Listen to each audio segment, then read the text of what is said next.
मराठा आरक्षणासाठीच्या शिंदेंच्या निर्णयामध्ये मी अडथळा आणला असं शिंदेंनी सांगितलं तर राजीनामा देऊन संन्यास घेईन, देवेंद्र फडणवीसांची रोखठोक भूमिका। मराठ्यांविरोधामध्ये गेल्याचा फडणवीसांना पश्चाताप, आम्ही फडणवीसांना विरोधक मानत नाही, त्यांनी सगळे सोयऱ्याची अंमलबजावणी करावी, जरांगेंची फडणवीसांना विनंती। फडणवीसांच्या बोलण्यामध्ये तथ्य, मराठा आरक्षणाच्या कायद्यामध्ये फडणवीसांचा मोलाचा वाटा, विरोधकांकडून फडणवीसांवर खोटे आरोप, मुख्यमंत्री शिंदेंची प्रतिक्रिया। कोकणामध्ये शिंदे गट आणि भाजप यांच्यामध्ये वादाची ठिणगी, मुंबई गोवा मार्गावरील कुचकामाला रवींद्र चव्हाण जबाबदार, फडणवीसांनी त्यांचा राजीनामा घ्यावा, शिंदे गटाच्या रामदास कदमांची मागणी। रामदास कदम अडाणी माणूस, युती धर्म पाळतोय, सांभाळून बोला नाहीतर तोंड फोडल्याशिवाय राहणार नाही, रवींद्र चव्हाणांचा रामदास कदम यांना इशारा।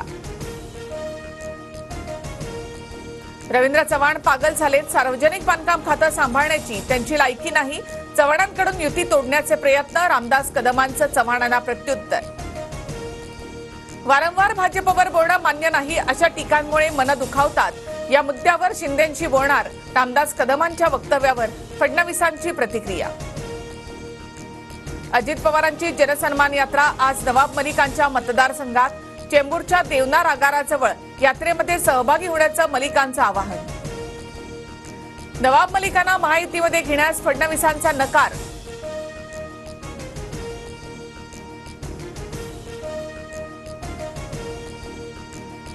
मलिकांबाबत माझी भूमिका ठाम, फडणवीसांचं वक्तव्य। अजित पवारांच्या जनसन्मान यात्रेत जिशान सिद्दीकी सहभागी, सिद्दीकींच्या राष्ट्रवादी प्रवेशाची केवळ औपचारिक घोषणा बाकी, तर काँग्रेस सिद्दीकींवर कारवाई करण्याच्या तयारी। राष्ट्रवादी विश्वासघातकी पार्टी, त्यांचं हिंदुत्वही विश्वासघातकीच, शिंदे गटाचे आमदार महेंद्र थोरवेंची राष्ट्रवादीवर खोचक टीका, थोरवेंच्या टीकेने महायुतीमध्ये नव्या वादाला तोंड। थोरवे अदखलपात्र व्यक्ती, सुनील तटकरेंची थोरवेंवर टीका, तर अशा लोकांच्या टीकांकडे लक्ष देत नाही, थोरवेंच्या प्रश्नावर अजितदादांची प्रतिक्रिया।